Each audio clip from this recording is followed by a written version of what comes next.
Hello everyone, thank you for joining me today. In these videos, I'm going to teach you how to make your own musical instruments using items that you probably have lying around the house. So we're going to jump right in and get started. Now I'm going to switch to the overhead camera so that you can see my desk.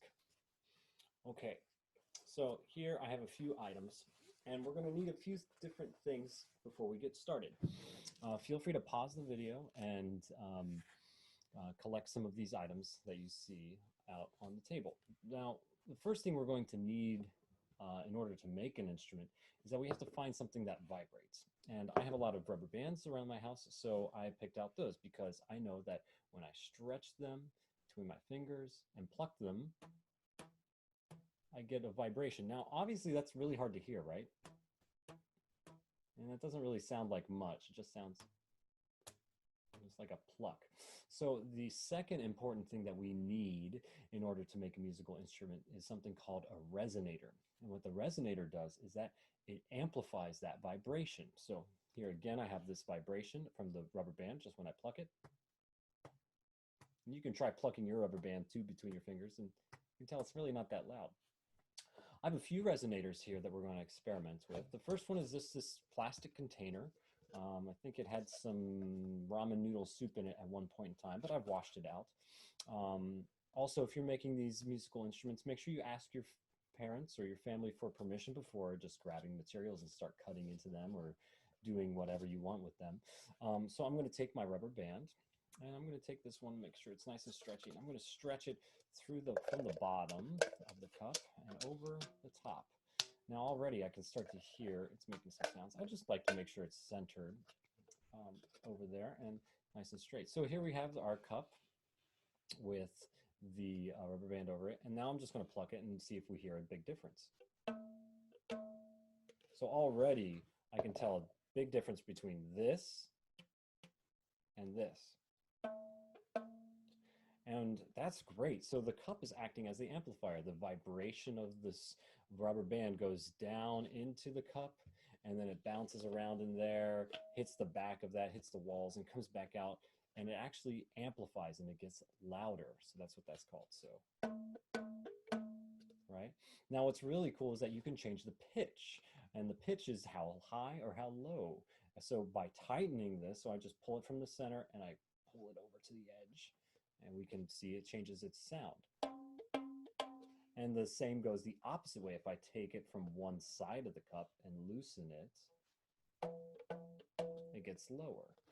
That's really cool. Now, again, this plastic cup has a lot of space on it, so I'm going to add another rubber band from the bottom.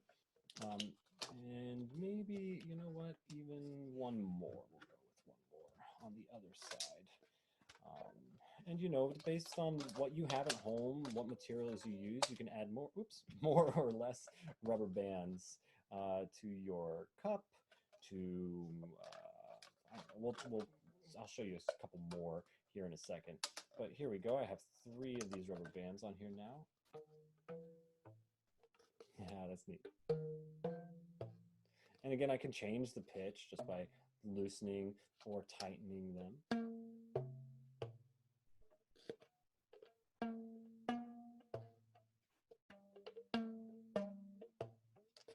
See if I can get, yeah.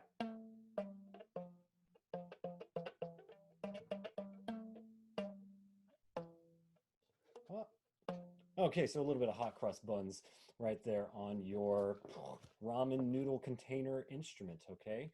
So great, so let's move on to another one that I really enjoy, and that's this egg carton here. This is a lot of fun. It's basically the same thing, but as an egg carton instead. So I already have a couple rubber bands on here. Now if I pluck them,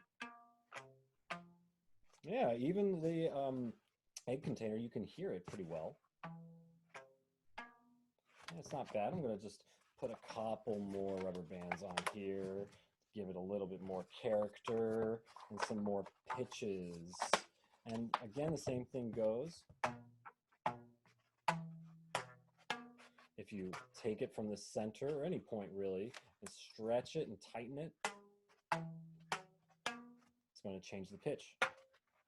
Ooh, that one's really high, so we're going to, there we go. I think it was just hitting something. Yeah, and you hear this one has a little buzz. So I think it's because it's hitting one of these things. So I'm going to center it so that it doesn't hit any of the sides. It's really important to keep your vibration, whatever we're using. In this case, it's the rubber bands. So keeping that clear so it can vibrate freely and not hit up against anything. We might experiment more with that later in another video, but for now, we wanted to keep it fairly clean.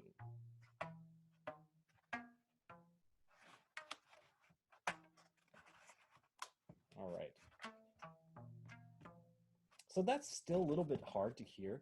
So I'm going to, even though the egg carton has kind of a resonator built into it, I'm going to use something else. And I have this plastic bottle of orange juice that I have now finished. And I'm going to put my egg carton and just set it on top. I'm going to kind of push onto it, not too much because we want the egg carton, or the bottle rather, to vibrate below it.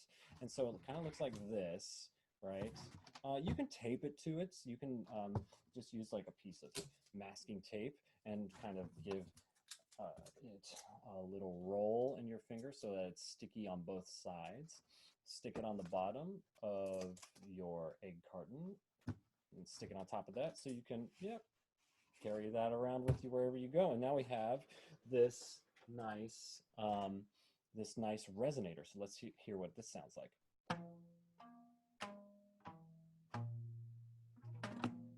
Give it a little strum. It's kind of nice, yeah? So it does help the sound a little bit. Now I have these pencils and a tongue depressor here. You can actually take some of these and then use it as the strum. So I'm just going to hold that, and instead of with my finger, I'm going to use now this tongue depressor.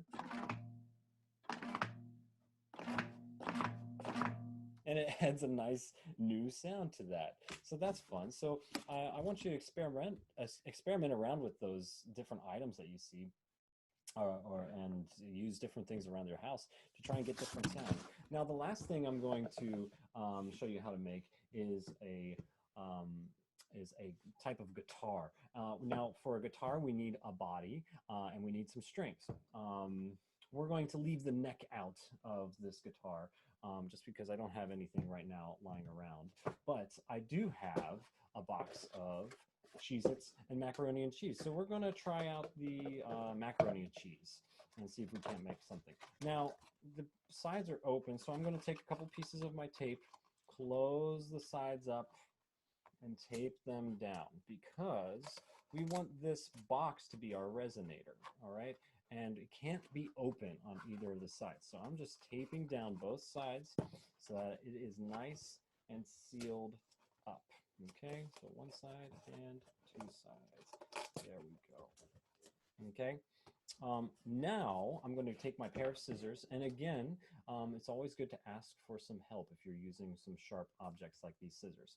I'm going to cut a hole into this box, and I'm going to cut it probably down on one end.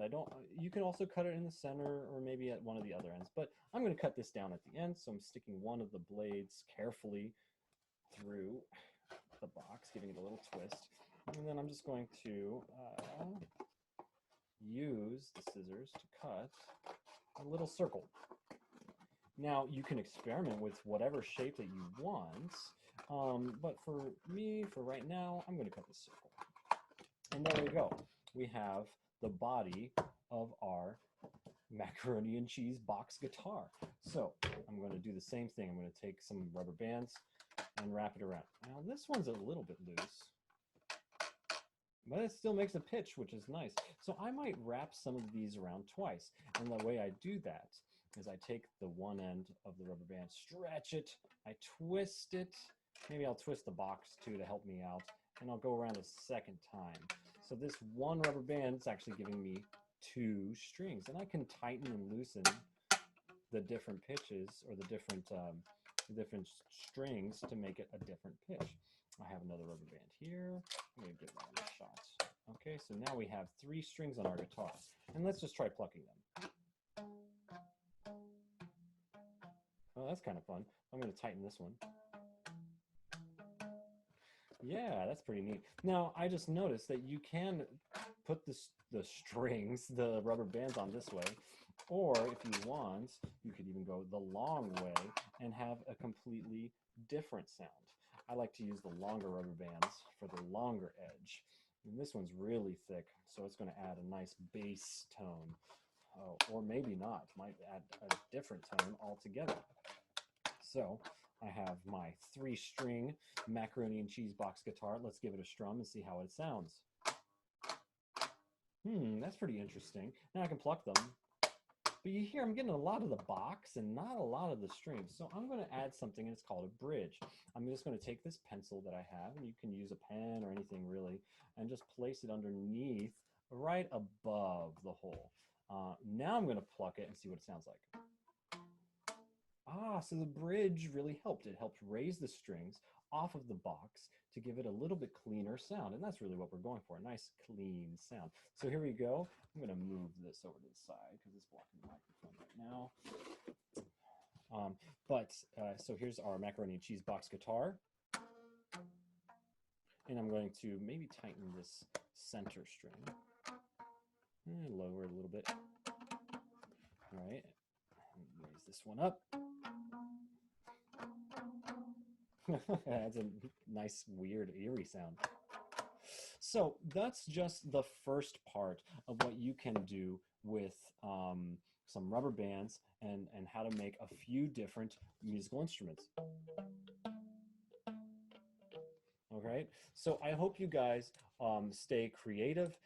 You make your own musical instruments, and if you do make your instruments and you want to take a video of you playing them, please send them in to me at matt@elmprograms.org. I'd love to see your videos and see what you guys can create. Take these examples and just make your own, whether it's macaroni and cheese, the Cheez-It box that I didn't get to, or anything really, as long as you find something that can vibrate and something that will help it resonate. So I hope you enjoyed this video, and I'll see you all in the next one. Bye-bye.